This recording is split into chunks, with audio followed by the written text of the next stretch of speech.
Hello and welcome. I'm Patrick Curtis, your host and chief monkey, and this is the Wall Street Oasis podcast.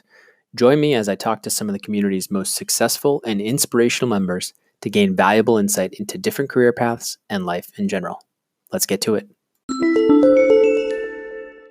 In this episode, we hear about Kunal Mehta's path from pure finance at NYU to sales and trading at Nomura once he graduated. Find out why he quit without anything else lined up, what he did to pay the bills, why he was lost, and how he stumbled into work that had meaning for him. What I like most about this episode is his willingness to share his failed missteps as an entrepreneur and how it has shaped him as an investor on the other side of the table. Also, make sure to check out his latest book, Finding Genius, on Amazon or in bookstores at a store near you. Enjoy. All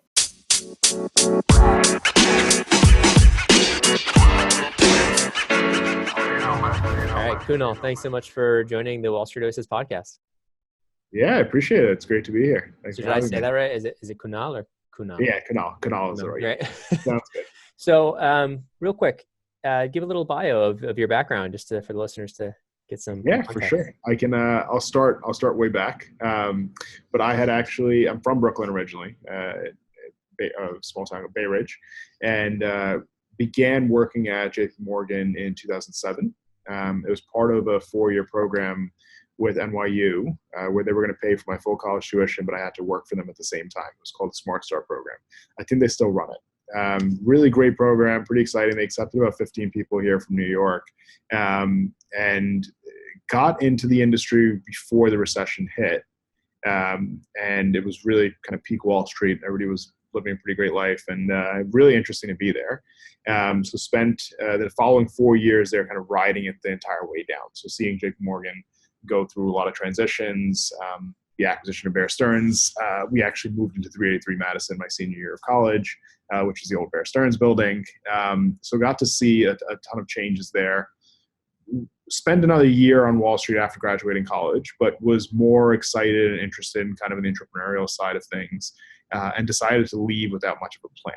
And I think the reason for that was a lot of the tech media that I was reading was more about, it's so easy to start a company if you're smart, you've gone to a good college, you've gotten a good job, you're smart enough to go and launch $1 billion business. So quit with that kind of misnomer. Pretty quickly realized I had no idea what the hell I was actually doing. And I ended up, in order to break into the startup ecosystem and learn more, I ended up interviewing about 50 different people who left their corporate jobs, similar to you, to startup companies that went on to do well. But I wanted to understand kind of in their first 6 months of what that journey looked like. So I ended up tracking down some founders and got pretty lucky to speak to the founders of Pinterest and Betterment and LearnVest and Foursquare and a nonprofit called Charity Water here in New York. So some of those companies have gone on to do really well. Some have kind of gone up and then down, and then some disappeared. Mm-hmm. But it was really interesting kind of hearing all their perspectives. So published all that in a book called Disruptors, and then started working for Charity Water. So I'll breeze through the rest really quickly, sure, just to understand some context. But so spent 2 years at Charity Water, then left as the book started doing well, did about a 6-month book tour, which led into a startup idea. We called it Unfold. We raised some financing for that. And did that for about 1.5 years, but it eventually failed, which I can go into if it's of interest to your listeners. And then transitioned into venture capital. So for the past 4.5 years, I've been in venture. First 2-ish years were through NYU's endowment. It was a small seed stage fund investing in PhDs and faculty and postdocs out of the NYU ecosystem. And then the last 2-ish years, I've been at Hearst Ventures here in New York City. We're doing Series A through C investments. The fund has been around for over 20 years. The first generation was all media investments in Roku, Pandora, BuzzFeed, Netscape, SiriusXM. Some good ones in there. Really good media investments.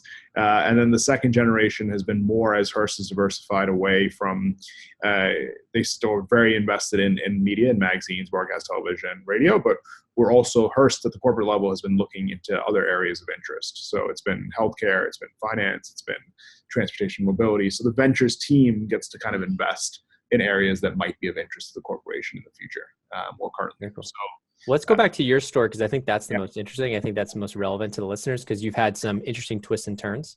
Yeah. So going back to that program at NYU, you were working for the full 4 years.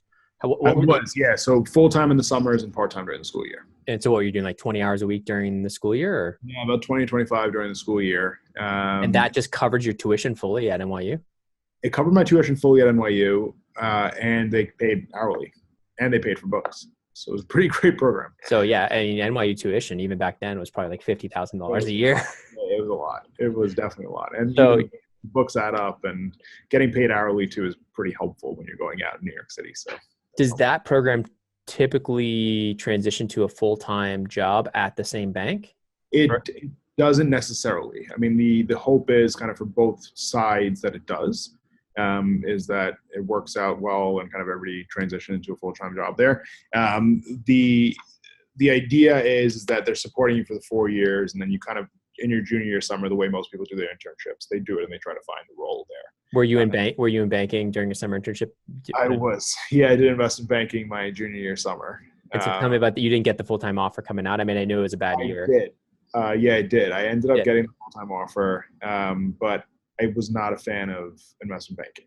Tell me why. I wanted to do trading, and one of the directors was leaving JP Morgan to go over to Nomura.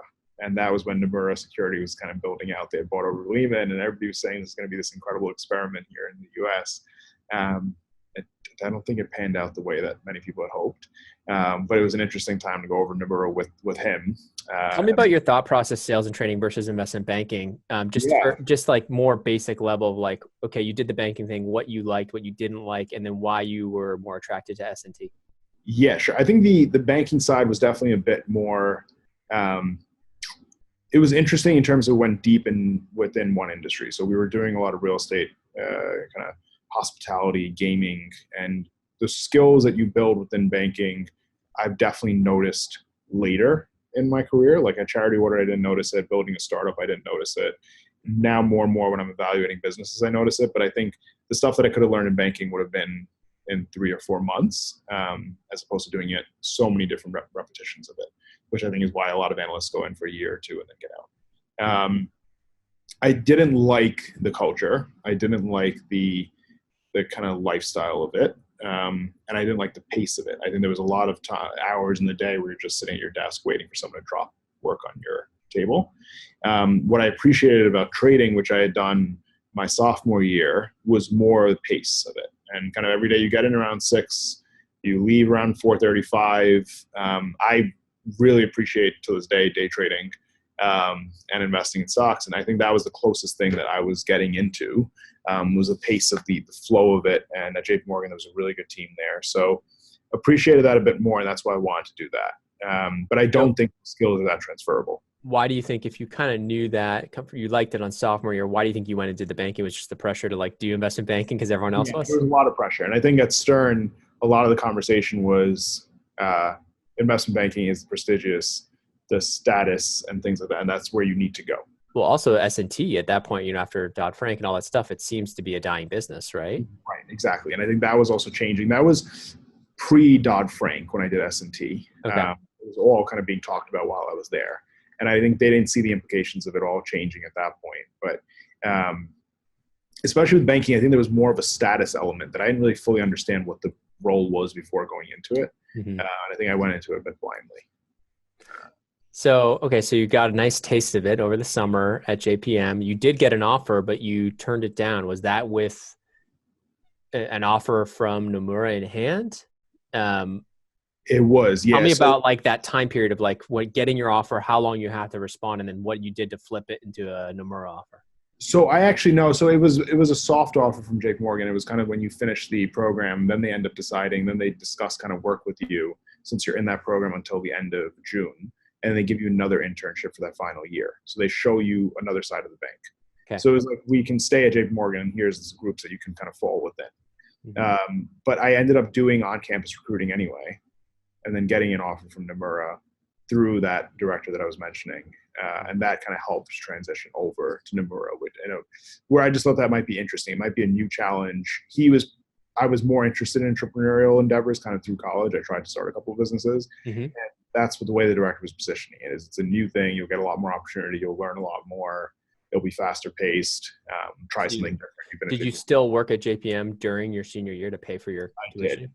Yeah, I But you did. knew you had the offer at Numera and they were cool with that? They don't care? Yeah, they were cool with it. And I Yeah, think like the individual managers that you're working with, they don't care. supportive, they're great people. They're just like, yeah, you're working with us for a year, so let's make the most of it. And we know you're leaving. It's a big company, so it's fine. Cool. Yeah. Okay. So you joined Numera right after undergrad. It's kind of Yeah, the depths of the recession. We're coming out of it a little bit yeah, in 2011. right. Tell me a little bit about what it was like being in that. Was it more like the Wild Wild West? Was it a 6 a.m. to 5 p.m.? Tell me anything It like was anything 6 a.m. about to 5 p.m. And then there would be kind of most nights we'd be going out with clients. it. So that was kind of different. Worked on a really interesting desk there. It was with some folks who kind of have been in the business for a long time, 20, 25 years. They taught me quite a bit. Still pretty close with some of them, actually. So I talked to them quite a bit. So I won't be too transparent there about the Yeah. internal experiences, but actually got to kind of meet a ton of really interesting clients, understand the business pretty well. And I think more and more as I talked to the senior members of the desk too, some of them were also telling me, is this something that you want to consider for the rest of your career? Things are changing in our industry. We're doing it. We're doing well, but I think the good days have kind of passed. And I think it's kind of what you said too, is that the recession we were just sort of coming out of it. So people were a bit more cynical. I think now there's a lot of traders that are doing really well in the role, and it's kind of a little bit gone back to normal. Yeah. But at that time, they were very much, I think they were seeing my dissatisfaction with the role. They were seeing that I maybe wasn't as interested in the work. I was doing well. I got the full bonus and got the good reviews and things. Was on a good path to promotion. But I think it was more just. Were you more on the trading side or more on More on the trading side, yeah. So you weren't like, but you still had to entertain clients and go out. Yeah, we still had the entire desk did, yeah. Yeah. So we're doing more kind of repo anyway. So it's a pretty social business. Tell me a little bit about, what was the trading like? Was it mostly just what you'd call like flow trading, like just making markets? Mostly, mostly making markets, matching one kind of book with another. It wasn't rocket science. I think like once you do it for a month or two, you pick it up pretty quickly. Did that bother you? Were you like, okay, I think for me it was more like I didn't see myself wanting to be a director on that desk, and I saw myself 20 years from now basically being like, okay, so I keep doing this. This is what life looks like. Is that exciting? And I think I couldn't pretty honestly say to myself that yes, it did. What do you think before you made the decision to move S&T, if you had known what the day-to-day would be like, would that have changed your decision? Would you have gone to banking? No, I don't think so. No, I still don't think that the banking piece was something that I wanted to do. And would you have still done S&T just to bide some time and make some money? Yeah, I would have. And I think I also appreciated the personalities in S&T much more than banking. Okay, a little more colorful. A little more colorful, a little more social, a little bit more kind of less structured in their approach. I think the banking approach was very much like this deck has to look like this, move this period to this element, make sure the slide is, which wasn't for me. I was just like, this really is. Well, you're entrepreneurial. You're a little bit more like, let's just go and figure things out. Yeah, I wanted to kind of move, even if the role was a little bit repetitive in trading. I think the directors had fun in their jobs. They weren't there. They were there to work, but they had families and they were going back to them and they were spending time there. And not to say that bankers didn't want to do that, but it just felt like they were all at work all the time. Can you give me like a 1-minute summary of what your typical day was like there? Yeah. So it was a long time ago. So I don't remember it too well, but I mean, I would get into work and we would have these roles where we would have to roll off some of the trades that we had on kind of from the previous week or things like that. So that's kind of what we would do in the morning.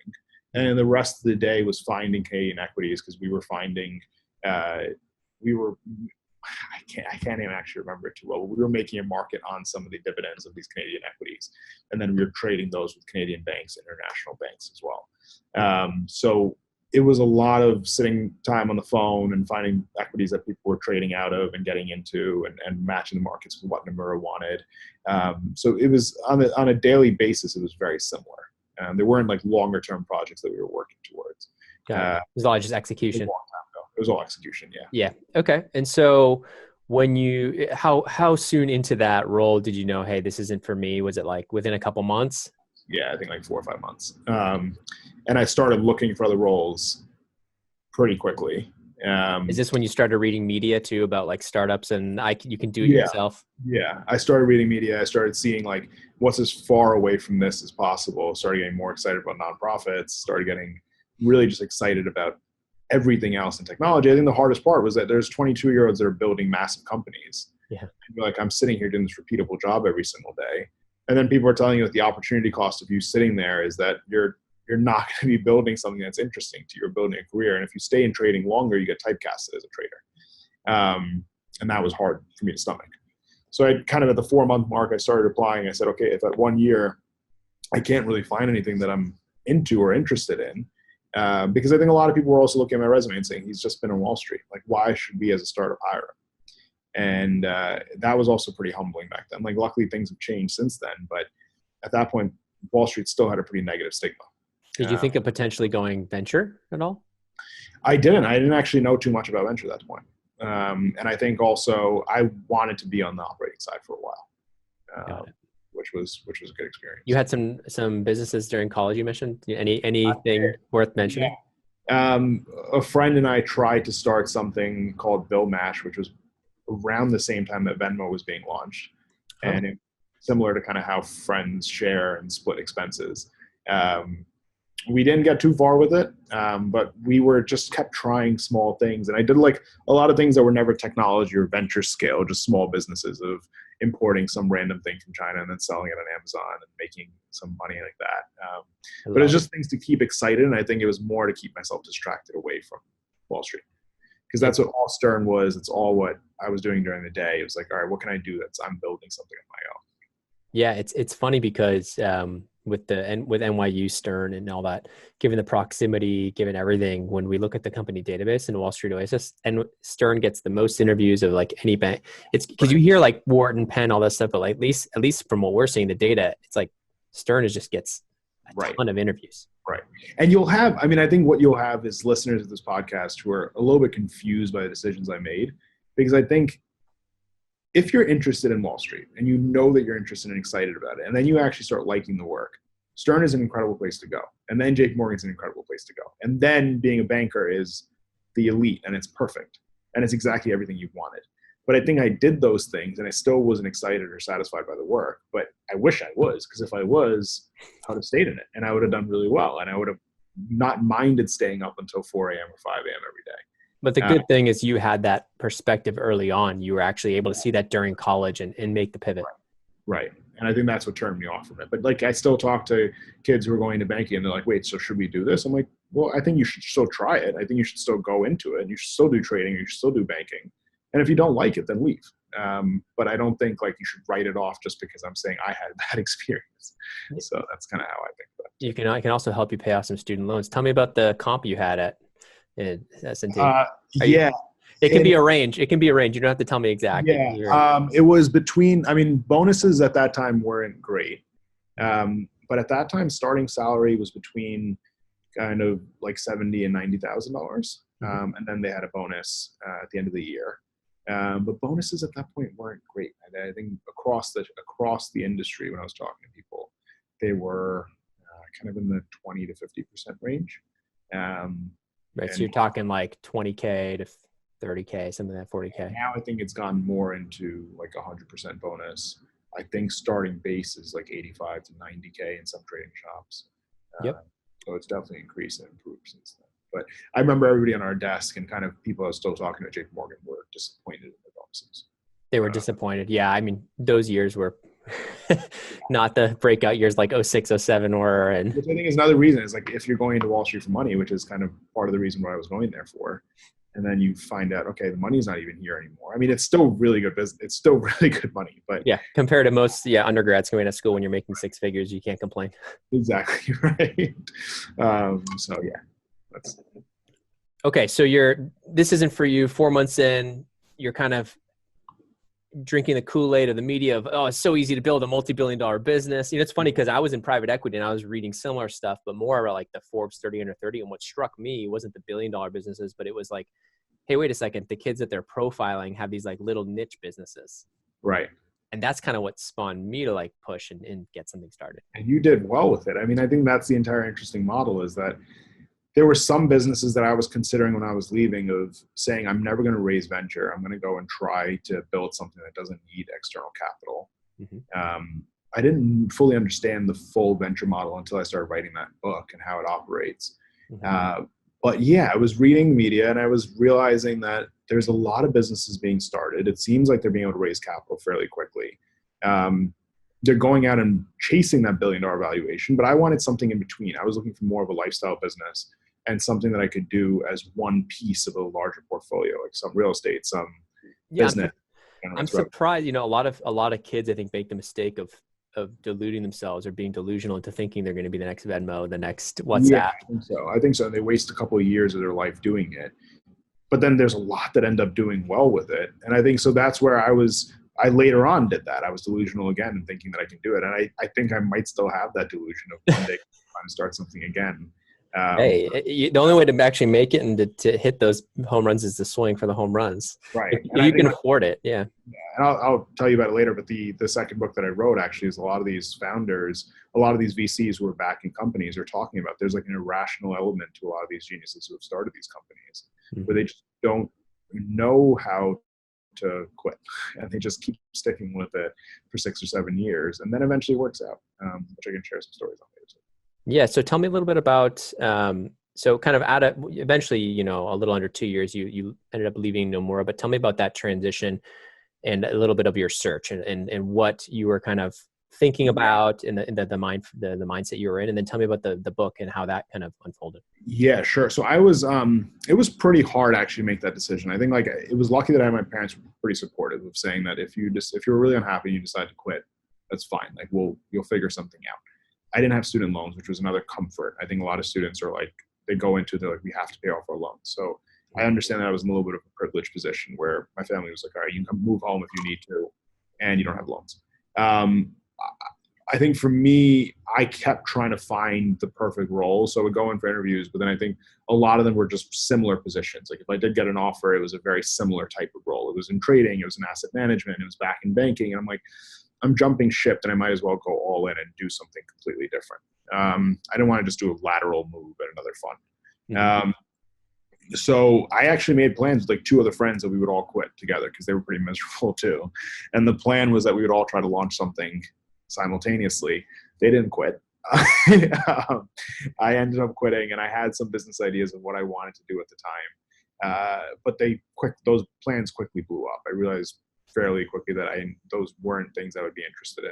I don't need to talk about those. They're pretty useless ideas. But give me an idea of how much planning, like before you went into your boss's office, say, I'm done. Tell me a little bit like, what was the thought? Like, was it a couple months chatting with your buddies and they said, yeah, I'll quit too if you quit. And then you did and they didn't?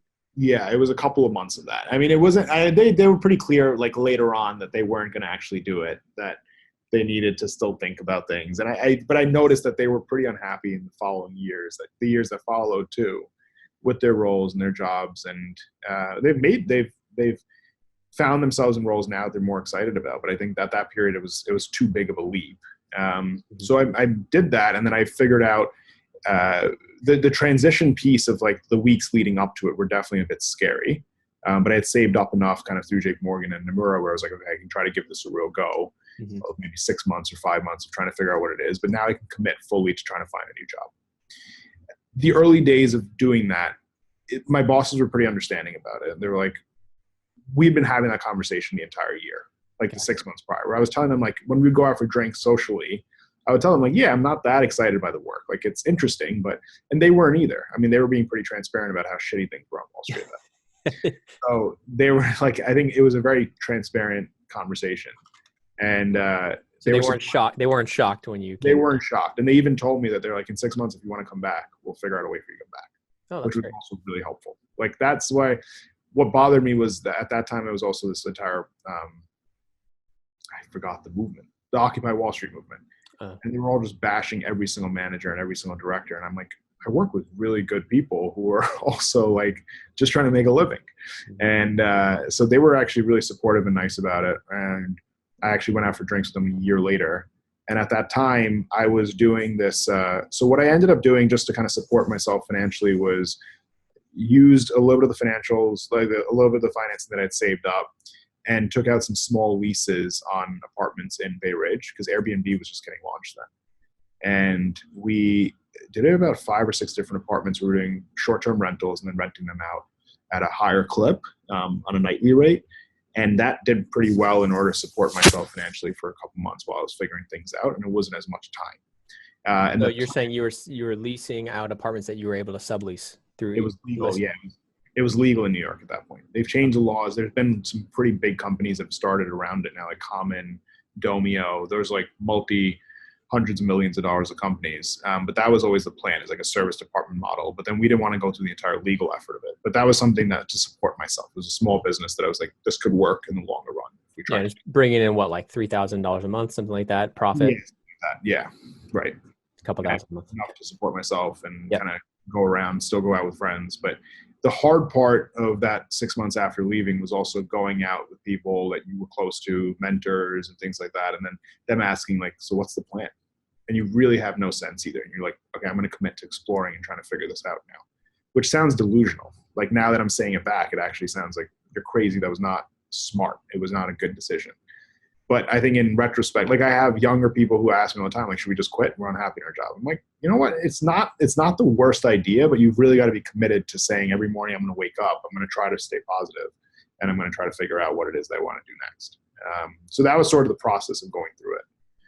Trying to how long were it? So a few months you were doing this Airbnb thing, I was doing that. I was applying to some jobs. What I realized is every single night that was a frustrating thing where I'd have a panic attack and then I go start applying to jobs. And all the jobs that I started interviewing with were the same thing again. It was like, go back to JP Morgan, go back to Nomura. And it was like, why am I doing that? I've committed to this. Like, why am I going back into that? So then you didn't even really know what you were committing to though. Right. You're committing to finding something else outside of finance. I don't know what it is. Right. And I think so then I was like, you know what, startups seem really exciting. So then I changed my search to be more startup focused. But then when I started putting my resume into startups, nobody was responding. And it's because you have a 4 or 5 year resume on Wall Street and they don't know what to do with you. So then that's where the book started emerging. I'm like, I need to network with founders. They're not responding right now. They need marketing. So let me say I'm writing a book on startup founders and see if they respond. And then 2 people responded who were starting pretty big companies at the time. And then from there, they just started introducing me to other people. And I'm like, all right, I actually have a pretty good sizable sample size of what have people done when they've quit their job, when they're unhappy, they're trying to figure out what they want to do next, when they want to be fulfilled, and how do they navigate that journey? And I was like, all right, I'm going to write this book because there's enough people who are miserable in what they're doing where it'd be interesting. Like it'd be interesting to talk to you one day and say, okay, how did you figure out when you were going to launch Wall Street Oasis? And like in the early days when your friends are like, what the hell are you doing? Like, what is this thing? But now it's like, well, I didn't have any sort of guts like you and actually just quit outright. I went to business school as like an insurance policy while I was building it out. That was my plan too. My plan was like, okay, if things really go south, then I'll go to business school. So tell me a little bit about, so as you start interviewing, what was the first big break in terms of who you interviewed that you thought was a big, Yeah, so the first one was actually pretty interesting. There was a guy named Ben McConty who started a company called Yipit. He used to work at Blackstone. And he also got inspired because Mark Zuckerberg came and spoke at Blackstone. And then he quit. And he started 13 companies that failed before launching Yipit, which is now a profitable company in New York and doing pretty well. But then beyond him, like he kept introducing me to others. And then I think it was the founders of, like the head of business development for Foursquare, one of the founders of Pinterest, the guy named Sahil Lavingia. Betterment and LearnVest were very small then. Mm-hmm. They were basically seed stage startups. They were building out of small rooms. I didn't know how big they'd eventually become, but LearnVest sold to Washington Mutual for, I don't know, a couple hundreds of millions of dollars. Betterment is now valued at over $1 billion and it's doing pretty big, doing pretty well. So I sat with John Stein, I think, when they had like 7 people in the room. So I didn't know the magnitude of like what this company would become. Mm-hmm. And like kind of how much equity. I would have really forced myself into getting a role in those places. But I think the one that I was most inspired by was a guy named Scott Harrison from Charity Water. So I sat with him and then right after I emailed him, I was like, I want a job, like whatever I can do, let me know. And he immediately introduced me to the CFO. He's like, we're building out our finance team. Do you want to join? So I met with the CFO and then pretty quickly turned into a job there, which was really exciting. Tell me a little about what Charity Water did.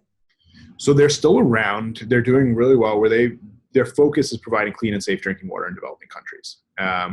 the entire premise is that the nonprofit model was a bit broken, where if you give $100, you don't actually know how much is going to people in need.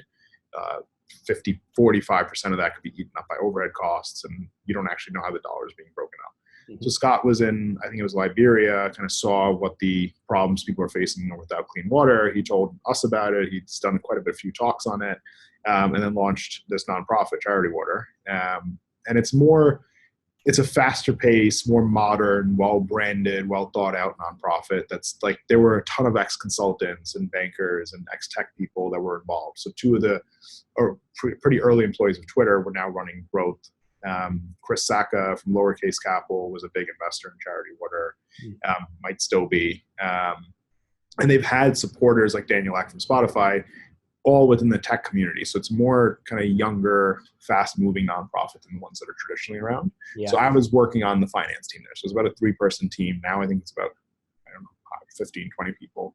And they've provided clean drinking water to, millions of people now. I don't know what the exact number is, in almost over 27 countries. So got to see some of that work in Ethiopia as well, which is really interesting. So. That's awesome. So, sorry, how much more time do you have? Yeah, I got another 10, 15 minutes. 10 minutes. Okay. So you're there for a couple of years. Tell me when you released your book. Was this during, so you had started interviewing, you were inspired by him. He's part of the book, right? Finding Genius. Yeah, he's part of it. So that was actually my first book. That was Disruptors. Sorry, Disruptors. So Disruptors is your first book. Disruptors is my first book. Finding Genius I just published 2 months ago, which is all VC based. Okay, so Disruptors, you had started with those specific, interviews, and you were going to bring it into a book. Yeah. Were you working the 2 years you were at Charity Water? Were you kind of? I was working at the same time. Yeah, and I published it kind of midway through, and then talked to Scott, the CEO of Charity Water, and he was like super supportive of it. And at first, so when I published the book, I didn't really know what I was doing in publishing. Ended up hiring some virtual assistants, and then did a pretty extensive book tour. So I got featured at Stanford, Harvard, did a TED Talk around it, started getting into conferences, started learning I can be paid to speak publicly. So it turned into a second revenue stream, which was interesting. And then kept doing it. And that led to a startup opportunity called Unfold. So then ended up leaving Charity Water to do that. Tell me a little bit more about the actual publishing idea. Did you go self-publish? I did self-publish. So at that time, I talked to 2 publishing agents, and I had a book deal from one of them. And the book deals are shit, and they're not good for first-time authors. They are. What are you looking at? Like 10% royalty, net royalty, much less, 5%, and like a $10,000 advance or something. Yeah, exactly. And they're they promise you a lot of support in terms of what they're going to actually do for you and how they're going to market the book. But I also knew that I was a nobody writing this book, and we were all banking on the people within it. So then I ended up self-publishing through Amazon, which was it was a good experience. It worked out well. Hired some editors, hired some designers, and then the book ended up taking off just because of kind of if, again, with the entrepreneurial endeavor, if I wasn't doing it on my own, then it was more fun to actually try to launch this and try to sell it. And then you get 100% of the profits. Yeah. The same thing with the speaking too. Well, what does Amazon take? What's their cut? Amazon takes about 35%. 35. So 65 comes to you. It's much better than any sort of deal you're going to get. Right. And then also they don't control how your book is distributed, when it's released, or anything like that. You can get a book deal, and then they can say, you know what, we need to work on this for 3 years, and then the content's completely stale. Then it defeats the purpose. For people who are looking to self-publish a book, yeah, and they have, let's say, they've been able to compile experts, I think that's an awesome way to get great content and get something actually really interesting kind of published. Right. But tell me about what levers you feel like you pulled. Was it the speaking? Was it social media? What was the levers you pulled that you feel like made the biggest impact in terms of sales? Was it coming on podcasts like this? Yeah, of course. This is going to be huge. I think it's more the virtual assistants and kind of them. I figured out that universities wanted this topic to be discussed kind of internally as well, is that they had a lot of the big firms coming in to recruit, but nobody was really asking students what it is that you like to do. How do you figure that out? How does someone navigate that process? So a lot of the universities ended up picking it up. I think the speaking was the biggest way of getting it out, because then you get 100 or 200 books sold right overnight into one of these institutions, and then you go there and speak. You work with the students and trying to figure out some of the stuff that they're thinking about too. So I think that was probably the biggest. And were you getting paid for that? Was it covering your travel at least? It was covering travel, and then there were speaking fees and kind of Like book purchases. like $500, $1,000? What are we talking? Yeah, in the beginning, yeah, it was somewhere around there, and then it scales up as you keep negotiating with each kind of university and You mind conference. you mind sharing the most you've been paid for a speaking gig? Yeah, I'd probably keep that price. Okay. But yeah, it's been good. Like you do Okay. more. Just curious that whole market. Like You it's have really to ask. interesting. Yeah, I know. Yeah. Um, I'll tell so you when okay. we stop recording. So the book ended up turning into your own business, really.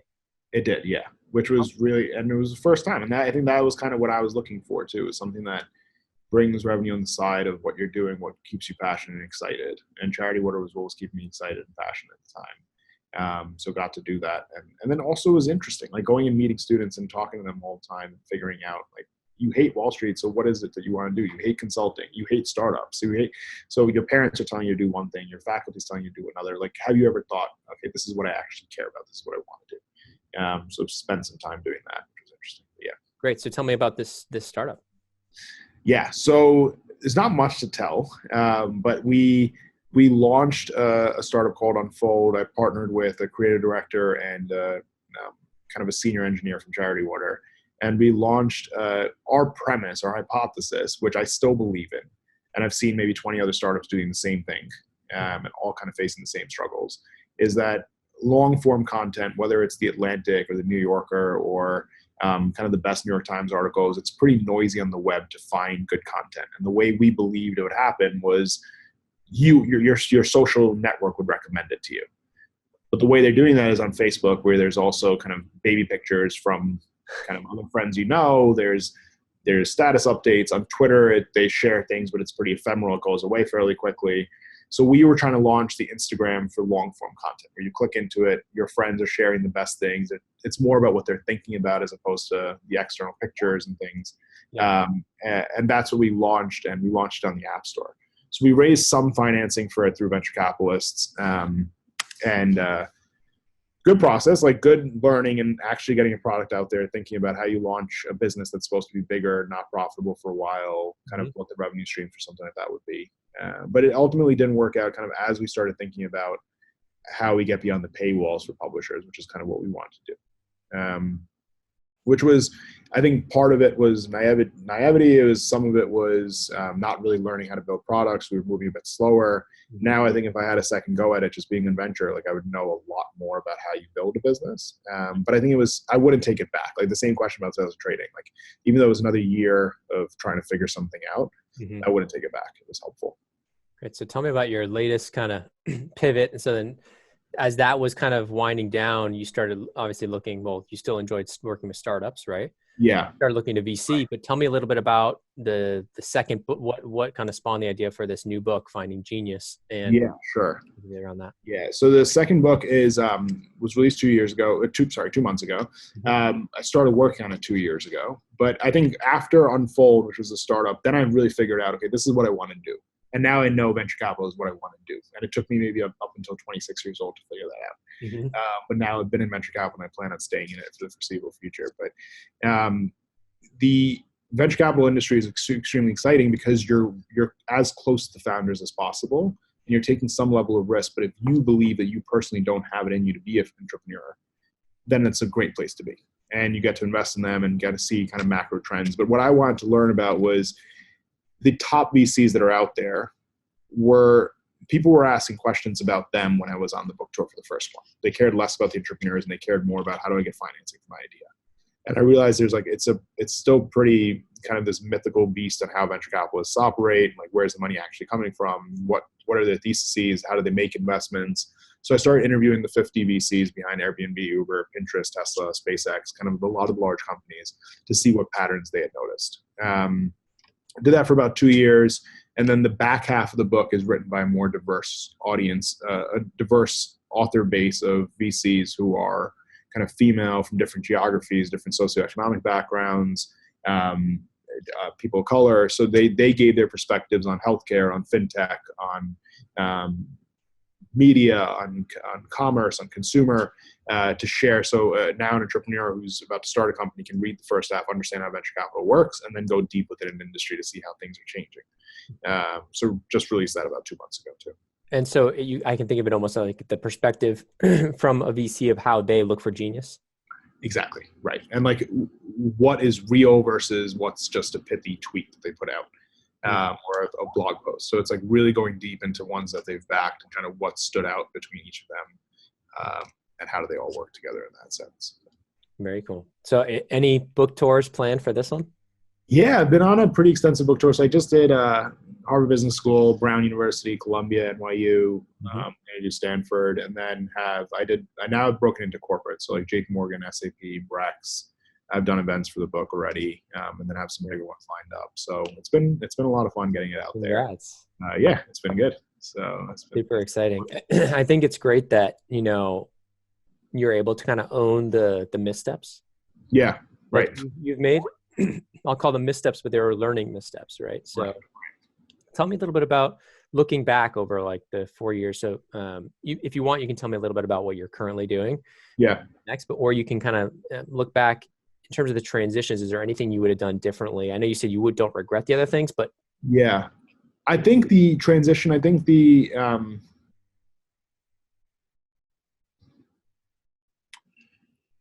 getting out of Wall Street quicker would have probably been better for me.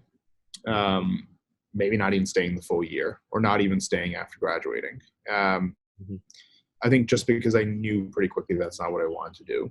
I think the experience at Charity, what I wouldn't take away, that was pretty helpful in developing an international perspective, seeing how product teams work well with tech teams. Mhm. I would have given the startup more time, of seeing if we could make it work. Uh, but I think that was also, if we knew more about how it was all supposed to operate. Now that's saying that now where I'm sitting on how businesses and what products we can launch. So I still don't know what I don't know. In terms of that, in terms of unfold, do you feel like it was just a question of not asking for enough money up front to give yourself a longer runway? No, I think it was also based off of what money we would be able to get. And I think that's another thing too, is like a lot of people try to raise venture when they're not ready to raise. And I think we weren't ready to raise. We didn't have the traction yet to demand it.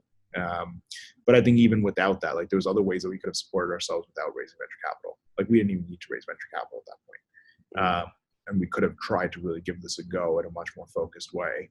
Can you talk But a little bit about that, or like in terms of how would you define as ready? I Would you think we say, were trying to are build. you talking friends and family first?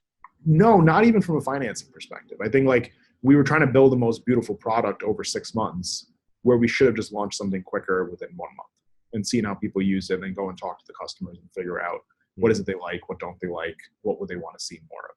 Go and talk to the publishers and basically say, this is what we're thinking, have me partner with you. So it was completely out of the financing realm.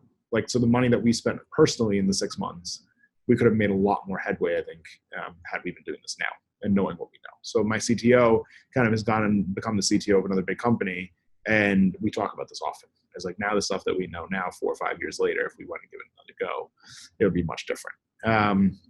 But I don't think I have any regrets. Like there were missteps, there were decisions that I think I made that, but I think like all this has led to being a better VC, because now I think I have the perspective of finance, I have the perspective of starting a company, and I have the perspective of working at one. There are better VCs because they've been doing one thing for a long time, because they've been doing venture for a long time, or they've been operating for a long time. Mm-hmm. So I think it's all like when you're in venture, it's kind of how diverse your past perspectives are when you're reaching out to companies, and knowing kind of how do you evaluate them from that platform that you're standing on. So now if I meet a publishing startup, I know more about that space and industry than I did otherwise. If I meet something in clean water and renewable energy, I know more about it. If I meet someone in fintech, I have some kind of basis to go off of. So that's sort of how I think about it too. For sure. In terms of the listeners, they often ask me to ask this. So in terms of VC and pay, is more of your stuff skewed towards carry now? Is the base better than it was in finance? I assume since you're more senior, but it is, yeah. I don't know how much I can share, kind yeah. of just based off of where I am and things like that. But the salary is good, and there's a ton of really good VC kind of salary surveys and things like that. So there's some element of salary, there's some element of base, there's some element of bonus.